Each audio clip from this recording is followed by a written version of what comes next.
El Señor esté con ustedes. Lectura del Santo Evangelio según San Mateo. Gloria a ti, Señor.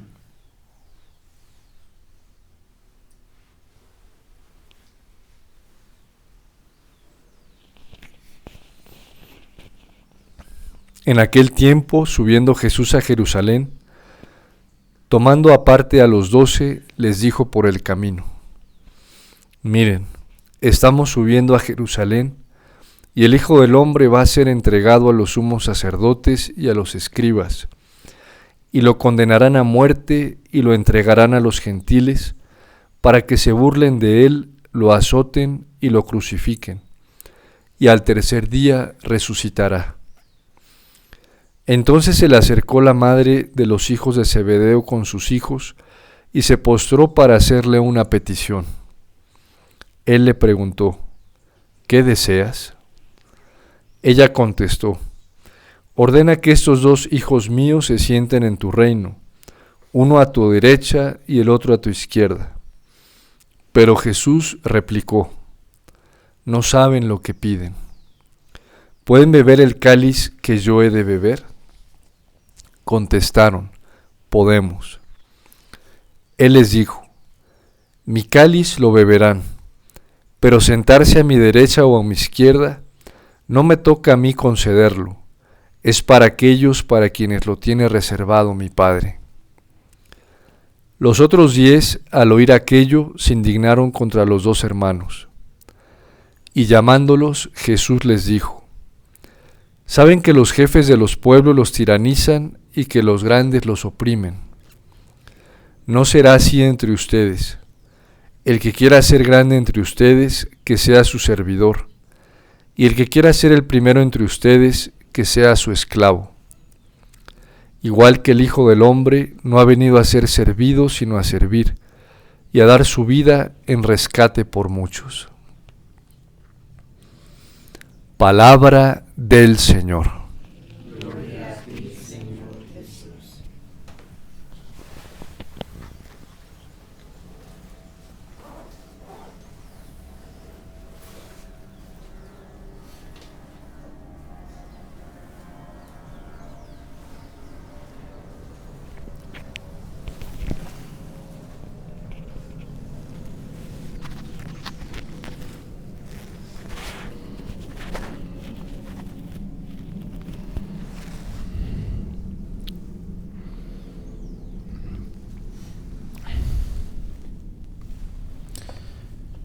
En 1917, cuando la Virgen se aparece a los 3 pastorcitos de Fátima y comienza a mostrarles todo lo que está por suceder en el mundo de una manera profética, debido a la rebeldía del ser humano, la desobediencia a Dios y sobre todo a esa actitud prepotente del ser humano de querer solucionar las cosas a su manera y no al modo de Dios, que al fin de cuentas es la gran tentación en la que siempre se cae. Mantener el control de todo a la manera humana, a la existencia humana, bajo los criterios humanos y no bajo los criterios de Dios. Cuando la Virgen le dice a la humanidad todo lo que está por venir debido a esa actitud rebelde, a esa actitud de empoderada del ser humano por no dejarle el espacio a Dios, le manifiesta a los pastorcitos que Jacinta y Francisco, los 2 más pequeños, pronto van a ir al cielo. Y a Sor Lucía le dice que ella se va a quedar. Eso le produce una gran tristeza en su corazón y un gran dolor a Sor Lucía. Y la Virgen le advierte que no se desanime. Es que Dios tiene una misión especial con ella en este mundo y quiere valerse de ella para extender la devoción a su inmaculado corazón, porque pues su corazón inmaculado va a tener un papel muy protagónico en los momentos difíciles que vendrían para el mundo y que a lo mejor hoy podemos estar viviendo de una manera regulada hoy, aún todavía. Y le dice la Virgen: no temas, porque mi corazón inmaculado será tu refugio. Es lo que comprende Jeremías en medio de su misión. De hecho, este salmo se le atribuye a Jeremías. Ya había ido comprendiendo a través de las pruebas y de lo que le estaba sucediendo que él no tenía ninguna seguridad en este mundo, que no le quedaba ninguna roca de apoyo, que no había ningún baluarte en el cual se pudiera sostener, porque en todo estaba encontrando la traición y el engaño. Y de hecho lo va aprendiendo a través de las pruebas y a través de las dificultades que va viviendo poco a poco, y así Dios también va purificando el corazón del profeta Jeremías para enseñarle una cosa. Y es lo que Jeremías ha tratado de decirle al pueblo cuando lo llama al arrepentimiento, cuando lo llama a la conversión. Que la verdadera purificación y salvación del mundo se encuentra en la confianza en Dios, en que el pueblo vuelva a Él y se fíe de Dios, se fíe de sus palabras, se fíe de sus consejos, se fíe de lo que Dios ordena y de lo que Dios está marcando y la ruta que Él tiene diseñada para llegar hasta el reino de los cielos. Y eso lo va aprendiendo Jeremías en su propia persona hasta el punto de encontrar solamente en el corazón de Dios su única confianza, su único refugio, su única posibilidad de abandono. Y es allí precisamente donde Jeremías comienza a salir de la oscuridad y de las encrucijadas que lo van envolviendo constantemente. Ya no lo quieren los reyes de la nación.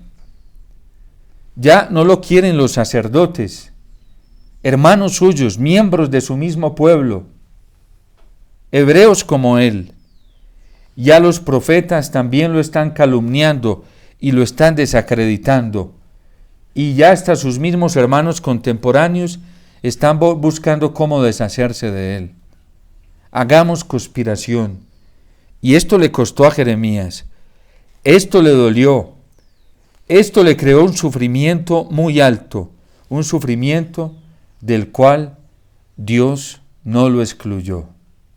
Es más, Él mismo lo mandó a la candela. Él mismo lo metió a la candela. Y Él mismo lo sometió a la trituración para que Jeremías aprendiera. En algún momento que Jeremías no estaba comprendiendo, se le resiste al Señor y le reclama, y el Señor le hace entender que no tiene por qué reprocharle absolutamente nada, porque en su corazón todavía hay necesidad de purificación, porque todavía necesita ser limpiado como profeta y necesita ser limpiado como instrumento del Señor. Es lo que la madre de los Zebedeos le quiere evitar a sus hijos. ¿Qué está pidiendo? Está pidiendo una protección histórica para ellos. Está pidiendo una elevación, ¿sí? Una protección real. Y le dice el Señor, no sabes lo que estás pidiendo. Al estilo de Pedro, cuando el Señor les anuncia que debe bajar a Jerusalén y debe morir en manos de los hombres, y el Señor tiene que decirle, apártate de mí, Satanás, porque tú no piensas como Dios, sino como los hombres. Es que la verdadera vía para poder encontrar al Señor es la vía de la humillación, es la vía de la cruz, es la vía del desprecio, es la vía de la persecución, es la vía de la traición, es la vía del cuchicheo, es la vía del maltrato. Y si no queremos pasar por ahí, vamos a terminar en manos del diablo y no en manos del Señor. Vamos a terminar siendo dirigidos por el mismo Satanás y no por Dios. ¿Que pueden beber el cáliz que yo he de beber? Le pregunta el Señor. ¿Pueden beber el cáliz? Sí, lo beberemos, pero no saben lo que están diciendo. Claro que lo beberán. Claro que lo beberán. Y lo tienen que beber, porque si no, no hay entrada al reino de los cielos. La iglesia, muy segura de esto y muy consciente de ello, sabe que su triunfo no será un triunfo histórico. La Iglesia sabe, y claramente lo ha dicho en el magisterio durante estos 2000 años, y lo ha testificado en la vida de los santos, que ella no obtendrá la salvación y no obtendrá la victoria escondiéndosele a la tribulación, escondiéndosele a la prueba, escondiéndosele al fuego. Eso es una tentación del diablo, netamente de Satanás. A Satanás no le gusta ir allí. A Satanás no le gusta someterse a esto. Y es la doctrina del anticristo hoy que está pesando dentro de la iglesia. Es una huida de la cruz, una huida de la persecución. Cuando Pedro venía saliendo de Roma, huyendo de la persecución tan cruel que estaba ocurriendo allí en los años 60 o posteriores en el imperio de Nerón, donde estaban cayendo multitud de cristianos por ser fieles al Señor en manos del imperio, en esa persecución local que tuvieron los cristianos, Pedro salió huyendo y ya venía por la vía Apia y se encuentra al Señor que va en vía contraria. Y ve al Señor y le pregunta a Pedro: Señor, ¿a dónde vas? Y le dice Pedro: voy a Roma a morir por ti. ¿Qué tuvo que hacer Pedro? Otra vez estaba siendo tentado a salir corriendo.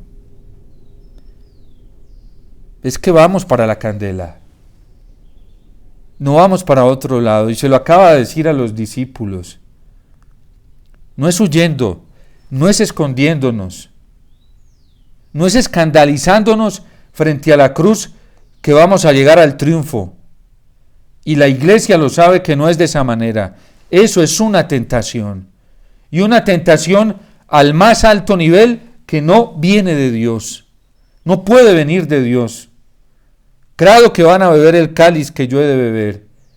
¿Y cómo termina el Hijo del Hombre? Despreciado, ultrajado, desacreditado, insultado, y ni siquiera su mamacita se lo pudo evitar, ni lo intentó hacer la Virgen, porque ella no se iba a dejar llevar del diablo. En silencio lo acompañó y le pedía al Padre que lo fortaleciera.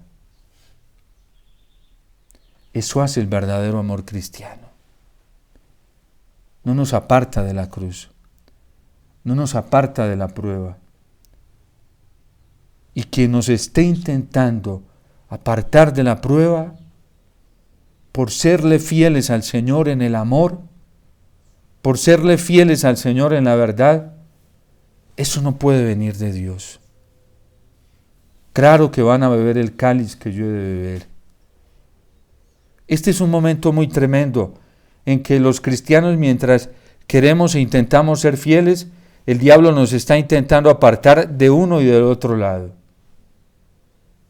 Si no es a través de una persecución terrible y tenaz, también puede ser a través del miedo a la cruz, del miedo a la persecución, de no dejarnos llevar por el ritmo de la vida cristiana, que es el camino de la pasión del Señor. Y es que Satanás nos quiere evitar eso también, porque sabe que allí nos salvamos, porque sabe que allí obtendremos la victoria y la resurrección. La Iglesia es muy consciente de ello. Por eso ni siquiera el Papa Benedicto XVI quiso evitarle eso a la Iglesia. La dejó y le permitió, y siendo Papa, permitió que la Iglesia entrara en esa encrucijada, en la encrucijada de la pasión más intensa.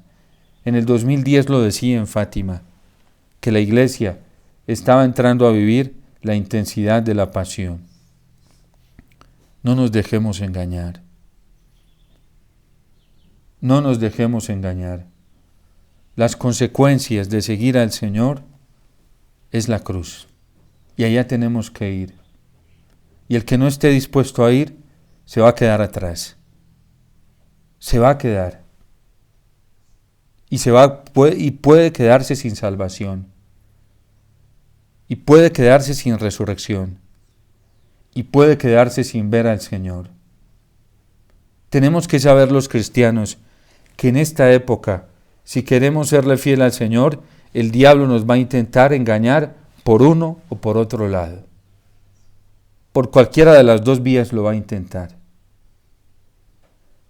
Por la vía en que nos quiere amarrar y sobreprotegernos para que no vayamos al suplicio de la cruz. Y por ahí va metiendo su cucharada.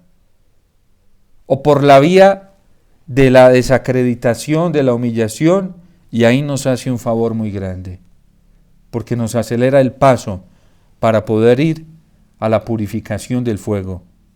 Si el oro no es pasado por el fuego, entonces no será verdaderamente un metal precioso, un oro aquilatado, un oro verdadero.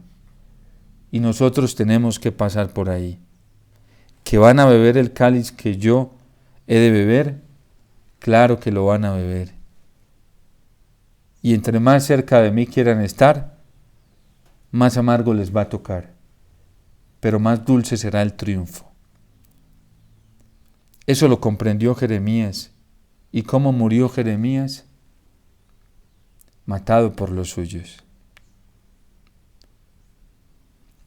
Precisamente en este testimonio que nos encontramos hoy, que nos trae el libro de Jeremías, muestra cómo están confabulando contra él, ¿sí? Vengan, tratemos un plan contra Jeremías, confabulemos contra él. Y a nosotros los cristianos no nos puede dar miedo de eso, ni podemos alimentar el miedo frente a eso, porque nuestra meta es el Señor y nuestra defensa es el Señor. Ni siquiera debemos prestarle atención a eso. Es de ocioso. ¿Dónde centra su atención Jeremías mientras confabulan contra él? En la promesa del Señor. ¿Qué promesa? La promesa que le ha hecho el Señor de no dejarlo solo, de estar siempre con él, de no fallarle a la promesa que le ha hecho. El cristiano de fe y de esperanza no se detiene en esos grupos confabuladores, ni les presta atención. El cristiano verdadero, que vive de la verdadera fe y la esperanza, centra su mirada en el Señor y en la promesa que el Señor le hace de nunca fallarle, como se lo hizo la Virgencita a Sor Lucía. ¿Y le fallaría en algún momento? Nunca le falló. Hasta el final la sostuvo. ¿Le ha fallado el Señor a los que se han confiado en Él? Nunca les ha fallado. Fallamos nosotros que no confiamos. Fallamos nosotros que nos detenemos y nos centramos en otras cosas. Y parece que a veces le diéramos más poder al mal, más protagonismo al mal, y parece que el mal tuviera más poder que Dios mismo. Y esa ya es una fe deficiente, ya no es cristiana. Esa es una esperanza deficiente, ya no es evangélica, ya no viene de Dios. Porque ¿dónde encontraban la paz, la alegría y el amor y el gozo los cristianos? En la promesa del Señor que no falla. ¿Dónde encontró Abraham toda la fuerza para caminar hasta el final? En la promesa del Señor que nunca le falló. ¿Dónde encontraron los discípulos, los apóstoles, la fuerza para seguir adelante? En la promesa que les había hecho el Señor. Por eso tenemos que poner mucho cuidado hoy, porque el diablo nos intenta engañar por todos los lados. Y nosotros, como dice la carta a los Hebreos, tenemos que tener fijos los ojos en Jesús, así como los tuvo fijos Jeremías. Fijos en el Señor y en su promesa. Es verdad que el diablo está trabajando de una forma más intensa y que tiene más campo de actuar, y que lo hace de manera más acelerada, y tenemos que aprender a detectarlo. Siempre que nos lleve a darle más protagonismo al mal y a creer que el mal tiene demasiado poder, nos está engañando y nos está entreteniendo. Y uno no debería sacar ni un minuto, ni un segundo para pensar eso, cuando sabe que el Señor es fiel y que es omnipotente y que es Padre y que le interesa el destino de todos nosotros. Por eso la carta a los Hebreos dice: fijos los ojos en Jesús, que es el organizador de esta carrera de la fe. Y por eso la Virgen se lo advierte a Sor Lucía: mi corazón inmaculado será tu refugio. Satanás está trabajando.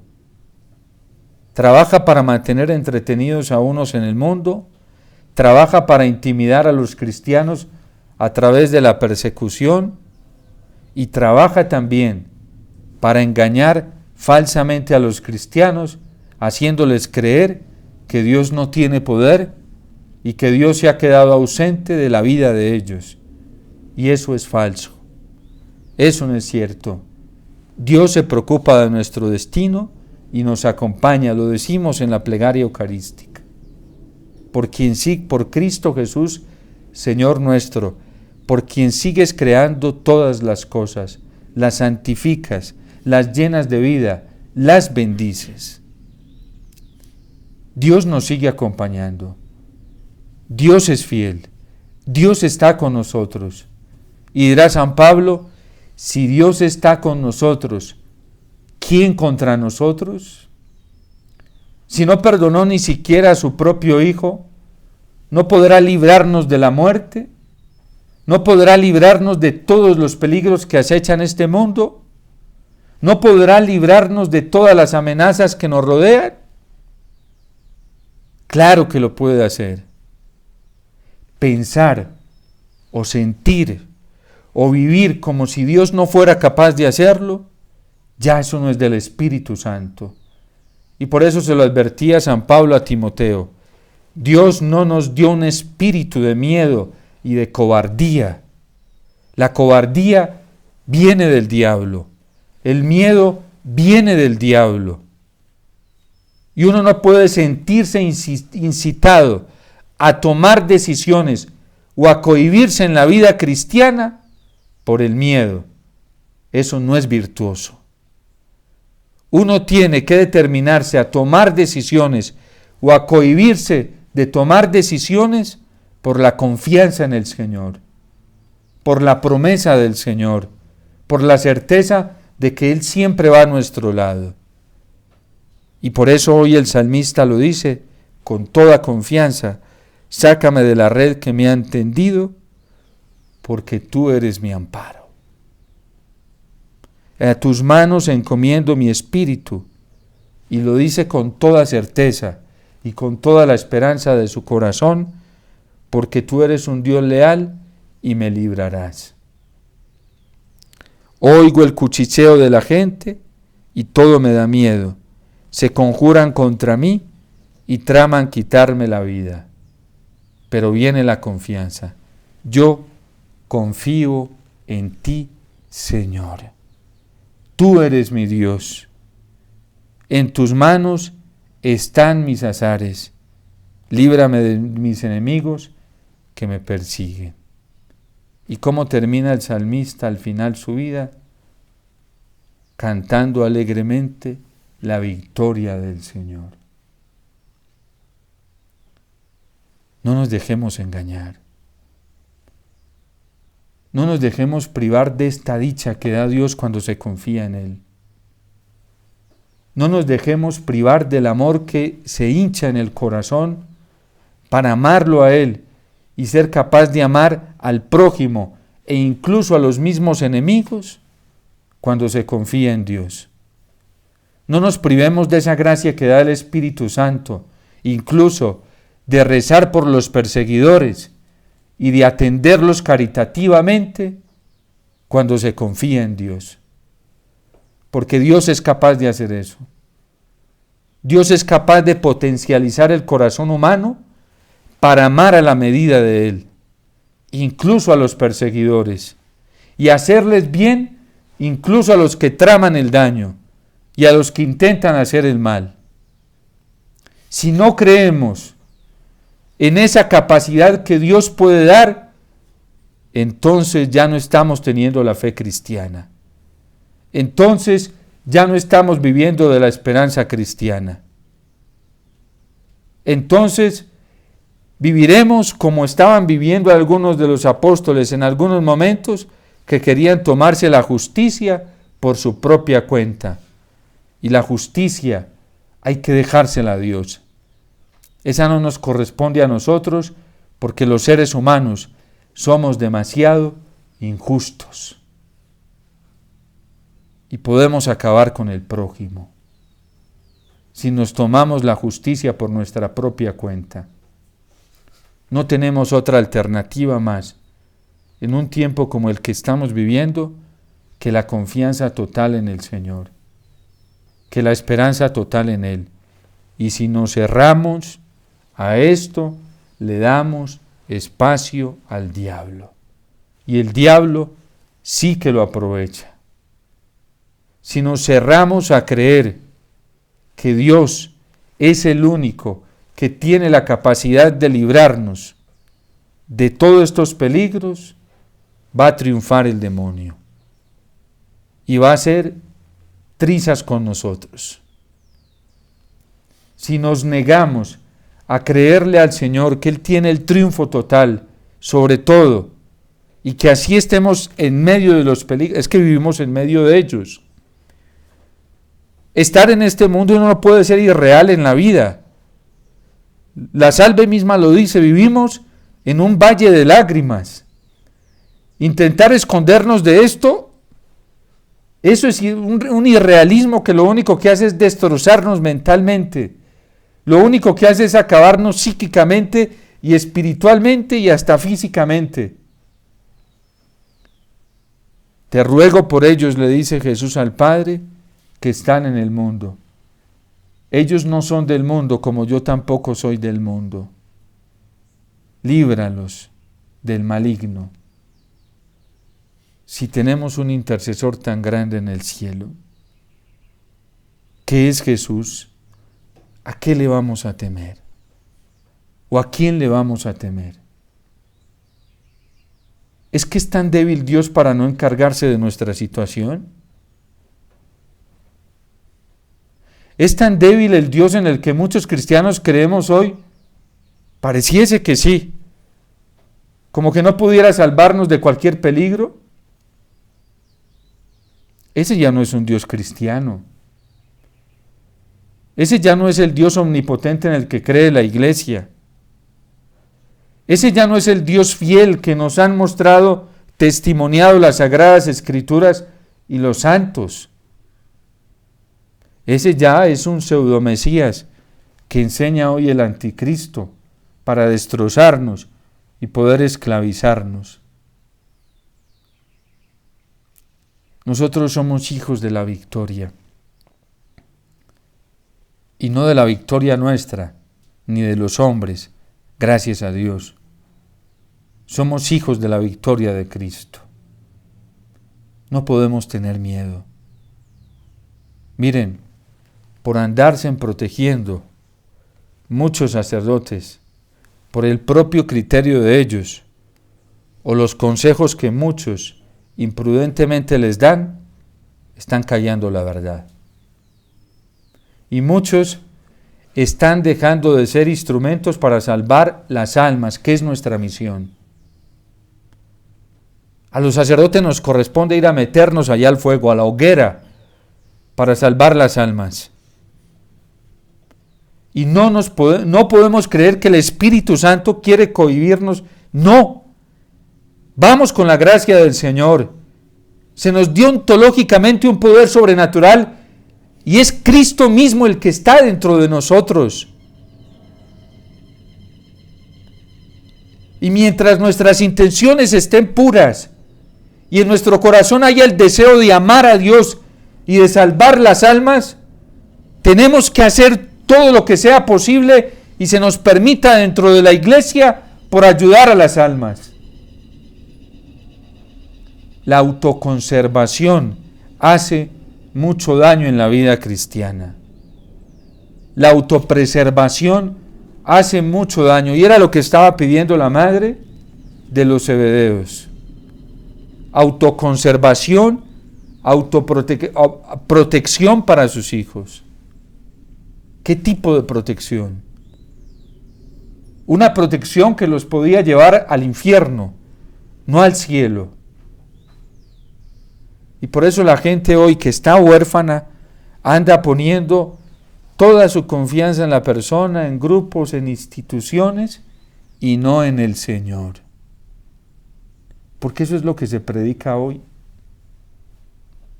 Eso es lo que se anuncia hoy.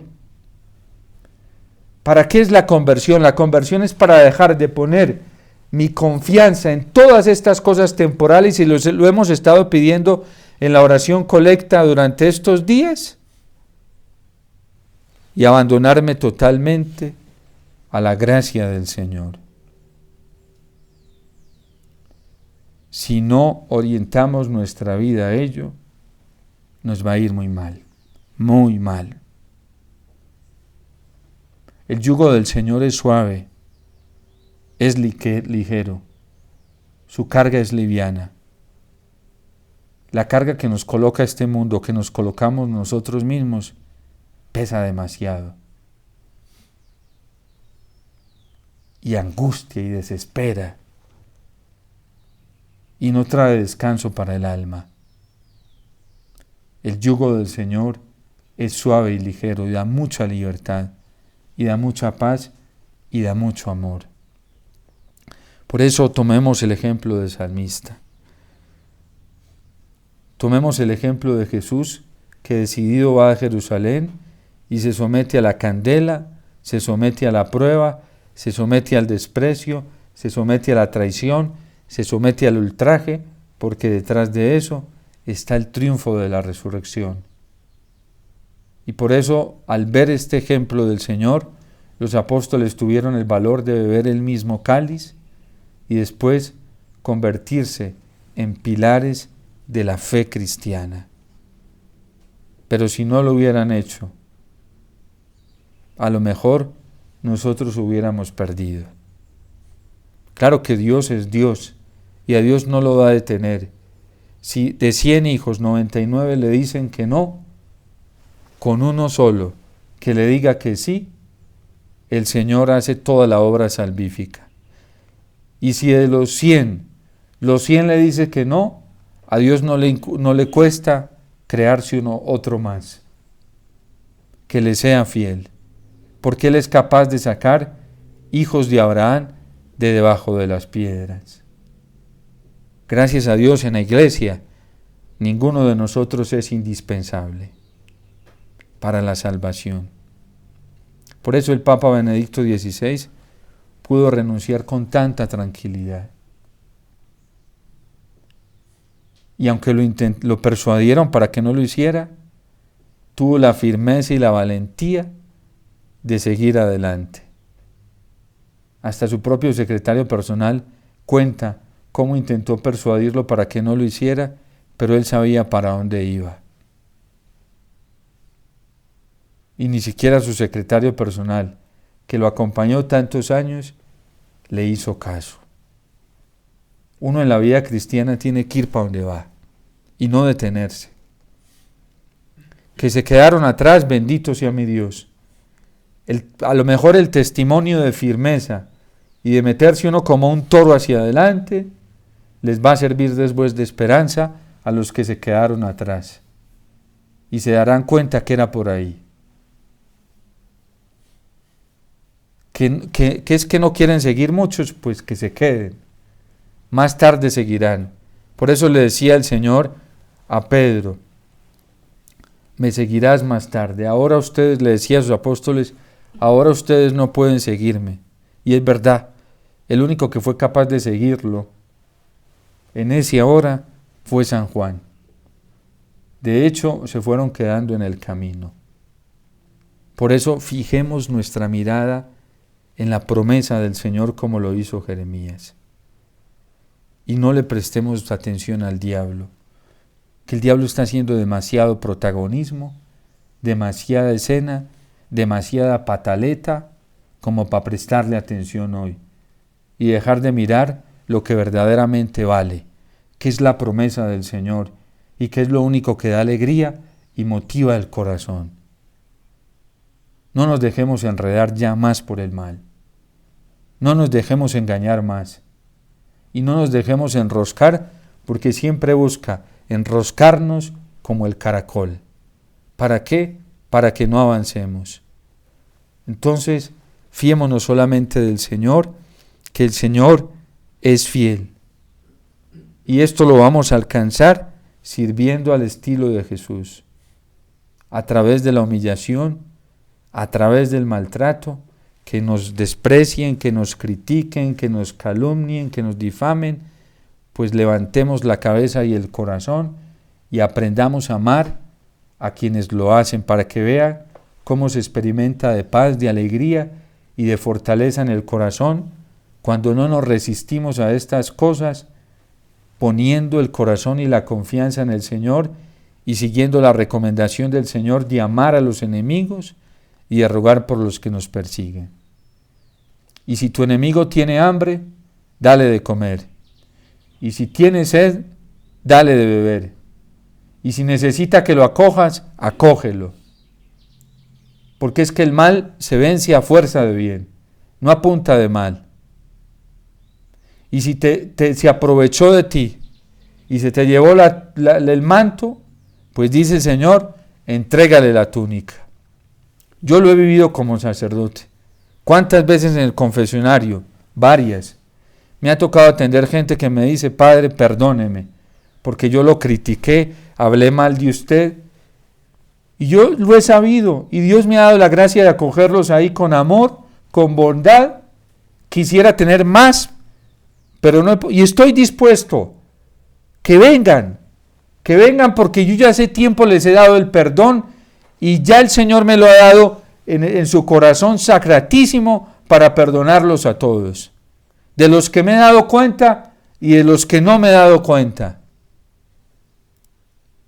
Y que vengan. ¿Qué miedo les va a tener uno cuando el amor del Señor siempre triunfa?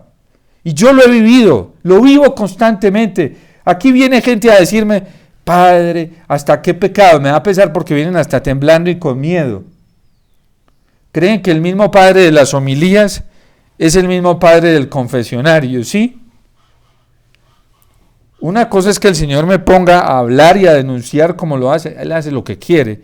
Y yo tengo que dejar que haga conmigo lo que Él quiera. ¿Yo qué puedo hacer?